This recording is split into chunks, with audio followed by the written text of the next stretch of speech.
बिल्कुल वक्त की जरूरत है। 15 लाख मुसलमानों को पाकिस्तानियों ने निकाल दिया अफगानिस्तान में। किसी मुसलमान ने चू किया? ओवैसी साहब ने चू किया? बोला कुछ? नहीं बोला ना। क्यों? क्योंकि उनके अब नियम समझ में आ गए ओवैसी साहब को कि वहाँ क्या प्रॉब्लम है। बांग्लादेशियों को हम बाहर निकालना चाहते हैं, हम रोहिंग्या को बाहर निकालना चाहते हैं। चलो रोहिंग्या की बात छोड़ो, बांग्लादेशियों को हम बाहर निकालना चाहते हैं और इनकी संख्या 10 से 20 लाख के आसपास है। तो भाई ओवैसी साहब, तमाम विपक्षी पार्टियों के लोगों से मैं कहूँगा, बांग्लादेश के प्रधानमंत्री को एक खत लिख दो कि बांग्लादेश का भारत में विलय कर दिया जाए। बहुत ज़्यादा घुसपैठी है, बहुत ज़्यादा लोग भारत में आना चाहते, तो फिर बांग्लादेश की ज़रूरत क्या है?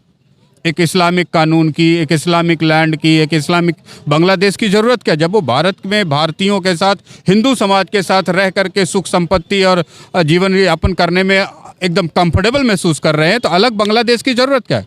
मिटाओ बांग्लादेश को, लिखो। कोई विपक्षी बोलता है, राहुल गांधी को बोलो, बोले बांग्लादेश को ख़त्म करो। उसी के बाप दादा ने बनाया था ना, बोलो ख़त्म करे।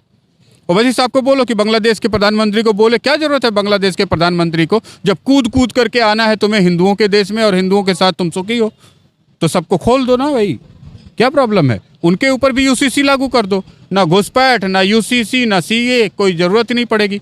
पाकिस्तान में 99%, 50% तो राजपूतों की जनसंख्या है और 120 से ज़्यादा राजपूत विधायक हैं।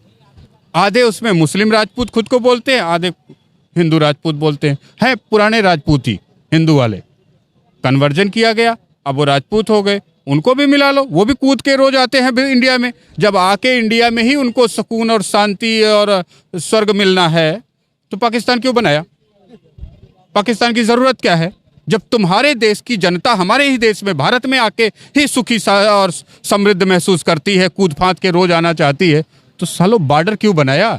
खत्म करो ना। अपने मिनिस्टरों को बोलो, अपने विधायकों को बोलो, अपने सांसदों को बोलो, अपने प्रधानमंत्रियों को बोलो, पाकिस्तान खत्म करे, बांग्लादेश खत्म करो। जब तुम्हें आना हिंदुस्तान में ही, हिंदुओं के साथ ही अच्छा लगता है, दिल लगी हो रखी है, तो काहे के लिए परेशान हो? काहे अरब के इस्लाम को लेकर के बीच में आके खड़े होकर ताली बजाते हो, मारपीट करते हो? जब तुम्हें आना यही है, हिंदुस्तान ही तुम्हारी मजहब, तुम्हारी ज़िंदगी, तुम्हारी खुशियाँ सारी यही सबकी पड़ी है, चाहे वो बांग्लादेशी हो, चाहे पाकिस्तानी हो। अफगानी भी हिंदुस्तान का नाम सुन के बाय बाय करता है।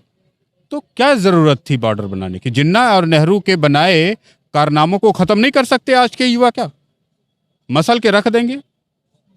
बॉर्डर को उखाड़ने में कितना देर लगेगा? जब सारे पाकिस्तानी, सारे बांग्लादेशी, और इसमें जहर कहाँ है? भारत क्यों टूटा बताइए आप? कौन सी चीज़ थी जिसकी वजह से भारत टूट गया? भारत को क्यों तोड़ दिया गया? उसकी एक ही बुनियाद है। अभी कोई आदमी पाकिस्तान की तारीफ करता है तो आप क्या कहते हो? क्या कहते हो? पाकिस्तान चले जाओ, यही कहते हो ना। और भारत को जिस बुनियाद पर तोड़ा गया वो क्या था? इस्लाम। इस्लाम के बुनियाद पे 3 टुकड़े हुए ना भारत के, तो क्यों नहीं कहते इस्लाम अरब चले जाओ? कोई कहता है इस्लाम अरब चले जाओ? कहने लगो ना भाई। तो जो हमारे देश के 3 टुकड़े किए, जो लाखों लोगों का कत्लेआम किया, जो जमाने से खून खराबा होता आ रहा है, उसकी जड़ कहाँ पे है? मुसलमान में थोड़ा है। वो तो कन्वर्टेड हिंदू है। 120 से ज़्यादा राजपूत विधायक है, पाकिस्तान की असेंबली में बैठते हैं। जड़ जहाँ है वहाँ पे बात करो, उस बुराई को छोड़ दो। पूरा दुनिया तुम्हारी है भैया। वो पाकिस्तान से लेके, अफगानिस्तान से लेके, बांग्लादेश होते हुए म्यांमार तक तुम्हारा ही देश है। लेकिन जब तक आप बुराई को पकड़ के रखोगे, अच्छाई तुम कभी पकड़ नहीं पाओगे। पाकिस्तान के मुसलमानों की आप स्टडी करिए, जितने नाम, मुल्तान नाम सुना है? राजपूत रियासत। भावलपुर नाम सुना है? राजपूत रियासत। पंजाब का नाम सुना है? राजपूत रियासत। पोताहार का नाम सुना है? इस्लामाबाद का नाम? राजपूत रियासत। सिंध? राजपूत रियासत। खैबर पख्तूनवा? राजपूत रियासत। गिलगिट बाल्टिस्तान, वहाँ तो मुख्य वो जो प्रधानमंत्री था वो भी राजपूत है, अभी खक्कर करके, वो भी राजपूत रियासत। ये सियालकोट राजपूत रियासत। लाहौर लौकुश का ही बसाया है।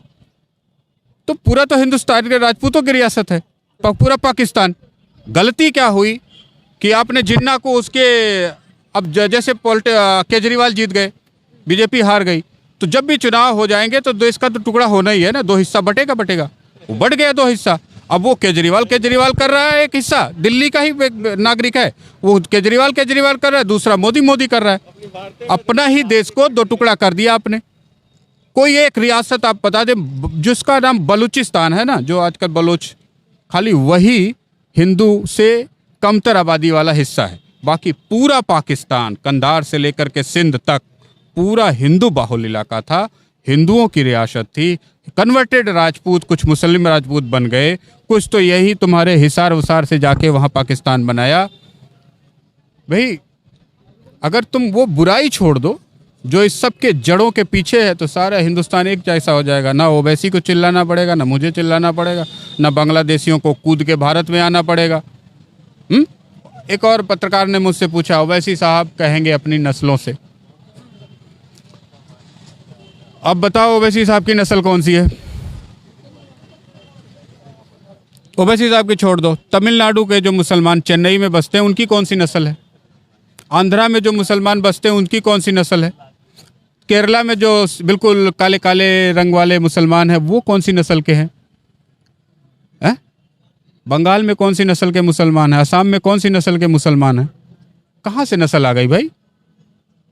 बिहार में कौन सी नस्ल के मुसलमान हैं? उत्तर प्रदेश में कौन सी नस्ल के मुसलमान हैं?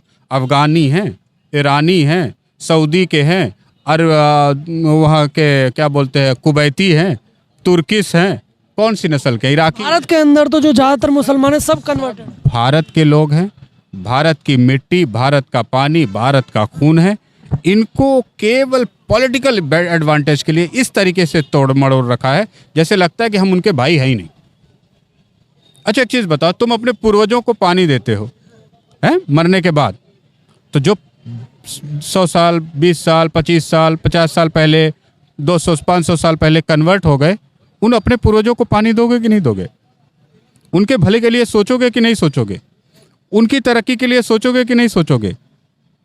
तमाम मुस्लिम हैं हजारों लाखों करोड़ों की संख्या में, जो कभी राजपूत बनिया अलग अलग हिंदू समाज के थे, एक समय पे कन्वर्ट हो गए। अब वो उनके हमारे बीच में क्या गड़बड़ क्या है? गड़बड़ सिर्फ ज्ञान का है, गड़बड़ सिर्फ शिक्षा का है। इस दोनों को जब आप एक कर देंगे तो हमारे बीच का जहर भी खत्म हो जाएगा, और उसके लिए यूसीसी जैसी व्यवस्था की जरूरत है। समझ में आई बात? जब ये ज्ञान हमारे अंदर का खत्म हो जाएगा, जहर जो हमने फैला रखा है किताबों के माध्यम से, वो खत्म हो जाएगा। हम भी वही किताब, आप भी वही किताब पढ़ेंगे, तो हमारे अंदर का जहर कम हो जाएगा, खत्म हो जाएगा। फिर हम एक जैसे वही पुराने हिंदुस्तानी बन जाएंगे।